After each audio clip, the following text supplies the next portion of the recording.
एक पुराने हवेली में एक बूढ़ा राजा रहता था। उस हवेली में राजा की एक खास कमरा थी जिसमें एक पुराना खिलौना रखा था।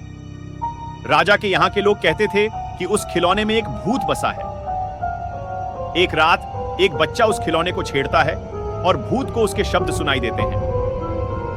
भूत उसे कहता है कि वह उस खिलौने में से बाहर नहीं निकल सकता। बच्चा डर कर उस खिलौने में ही रुक जाता है। अगले दिन उसकी लाश मिलती है, लेकिन उसका सिर उसी खिलौने के पास होता है। लोग मानते हैं कि उसने उस खिलौने के भूत का सामना किया और उसकी लाश कर दी। हवेली में अब सब डर जाते हैं और उस कमरे से दूर रहते हैं। लेकिन राजा के बेटे को उस कमरे के बारे में नहीं पता होता और वह वहां जाता है। बाद में उसकी लाश मिलती है और वह भी उसी खिलौने के पास है। लोगों को लगता है कि उसका भूत ने उसे मार दिया है। आखिरकार एक ब्राह्मण आता है और उसे खिलौने से निकालता है।